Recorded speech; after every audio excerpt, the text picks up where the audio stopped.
آسفي عنده خصوصيات خاصة به في العالم. الخزف الآسفي اليوم ولاو تينقلوا علينا الصينيين، تينقلوا علينا المكسيكيين، تينقلوا علينا التوانسه، وهذا الشيء كاع كامل وتيلبيو هاد النقل. تيقول لك هو ديالهم حسا، هو ديال اسفي. مدينه اسفي هي الاولى كانت فيه، وهي اللي نتاتو، وهي اللي خرجاتو، وهي اللي بدعات فيه. مدينة آسفي أنشئت على أقدام الوادي وحضن المحيط الأطلسي.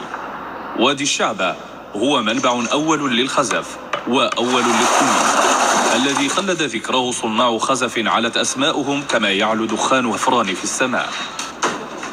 يمثل الفخار علاقة حميمية بين الإنسان والأرض، فبحركة يدوية سحرية يقوم الخزفي بالتعبير عن إبداعه وابتكاراته. النصوص التاريخية تقول أن من صنع الخزف هم البحارة الفينيقيون، أما الأمازيغ فقد صنعوا منه أواني للاستعمال في حياتهم. فيما خزف آسفي الذي دخل المتاحف العرب أبدعوا فيه بالزخارف والألوان. متاحف العالم وتجار التحف يتسابقون اليوم على خزف آسفي القديم، خزف حمل توقيع صناعه من بوجمع العملي وابن إبراهيم الفخاري والمعلم سعيد السوسي وعبد القادر الغريسي وغيرهم، وحتى القطع الخزفية التي أبدع فيها صناع خزف من فاس استقروا في آسفي نهاية القرن التاسع عشر. إن تاريخ مدينة آسفي هو صفحة فخار من تاريخ حافل بالأحداث المجيدة التي سطرها أبناؤها عبر كل العصور، وسجلوا بجلائل الأعمال حبهم بها حتى اقتحموا بها مدارج العلا.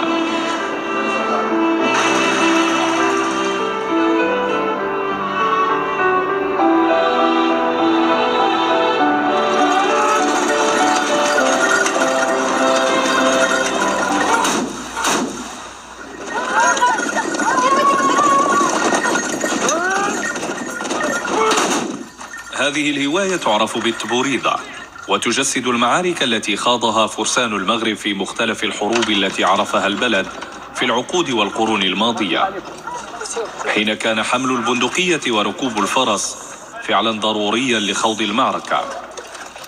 وإقليم آسفي في دوار حمر معروفون بهذه الهواية التي تجسد الكر والفر الذي كانت تعرفه الحروب بالاعتماد على ركوب الخيل وتسديد الطلقات ببنادق معباة بالبارود، حيث أضحت تقليدا يفتخر به أعيان كل قبيلة وأبناؤهم، لتخلق أجواء من الاستمتاع لدى الجمهور يتذكر من خلالها طلقات الأجداد. وهذه الهواية تتوارث أبا عن جد.